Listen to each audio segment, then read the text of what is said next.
안녕하세요, 저스티스입니다. 전쟁이 얼마나 어리석은 짓인지 수많은 전쟁을 치르며 겪어온 인류는 왜 여전히 전쟁 중일까요? 어쩌면 폭력이라는 것이 인간의 본성을 구성하는 한 요소이기 때문이 아닐까요? 이번 시간에는 인간은 태어날 때부터 원래 폭력적인 존재인지 지난 시간에 소개한 바보의 세계를 통해서 생각해 보도록 하겠습니다. 역사책을 펼치면 우리는 수많은 전쟁 영웅들의 무용담을 볼 수 있습니다. 그 이유는 전쟁이야말로 역사 편찬에서 지배적인 위치를 차지하고 있을 정도로 중요한 분야이기 때문인데요. 그렇다면 과연 전쟁은 인류의 초창기부터 정착된 것일까요? 우선 이 점에 대해서 생각해 보도록 하겠습니다. 만약 폭력이 인간에게 원래부터 내재된 것이라면 우리 조상들도 지금의 인간들만큼 폭력적이었을 것이기 때문이죠. 철학이나 생각을 배제하고 고고학적 관점에서만 볼 때 역사상 가장 오래된 폭력의 흔적은 구석기 시대 여러 유적지의 사람 뼈에서 탈골, 발골, 골절, 그을음 등의 흔적이 관찰된 것입니다. 이것은 이 시대의 식인 풍습, 즉 카니발리즘이 존재했다는 것을 의미하는데 그 행위가 대략 80만 년이라는 긴 기간에 걸쳐 발생하였다는 점을 생각해 볼 때 카니발리즘은 흔하게 발생한 일이라 볼 수는 없겠습니다. 카니발리즘 이외에 폭력이 입증된 사례를 보면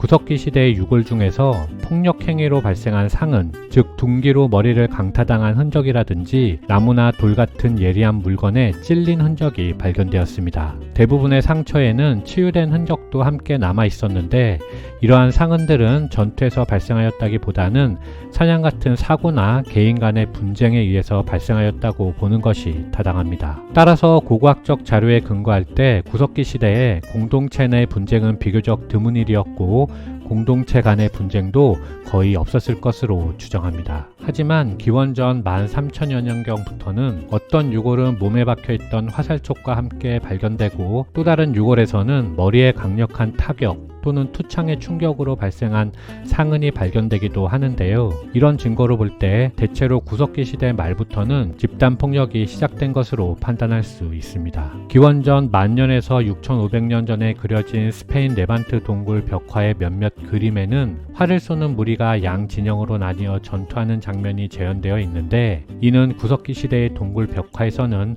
볼 수 없는 장면이기 때문이죠. 이렇듯 구석기에서 신석기 시대로 갈수록 폭력 행위를 증명하는 고고학적 유적은 조금씩 증가하는데 자원이나 새로운 토지를 획득하기 위한 경쟁 또는 이주민과 토착민의 경쟁 등이 그 원인이 될 수 있지만 저자는 그보다 더 결정적인 이유는 사회구조가 포식에서 생산으로 변화되었기 때문이라고 설명합니다. 다시 말해 동물 사육과 식물 재배를 통해 식량을 생산하면서 잉여 생산물이 발생하였고 이는 소유의 개념을 탄생시키며 불평등을 발생시켰습니다. 그리고 그 불평등은 공동체 내부의 불화를 일으켰을 뿐만 아니라 그것이 결국 공동체 간의 전쟁으로까지 이어졌다는 것이지요. 신석기 시대 유럽에서 지배계급과 피지배계급이 등장한 것이 그 예라 하겠습니다. 게다가 농업은 공동체가 제공하는 노동력보다 더 많은 노동력을 필요로 하는 산업이기 때문에 전쟁 포로야말로 그 니즈를 맞추어줄 최적의 요소였습니다. 그리고 기원전 3000년경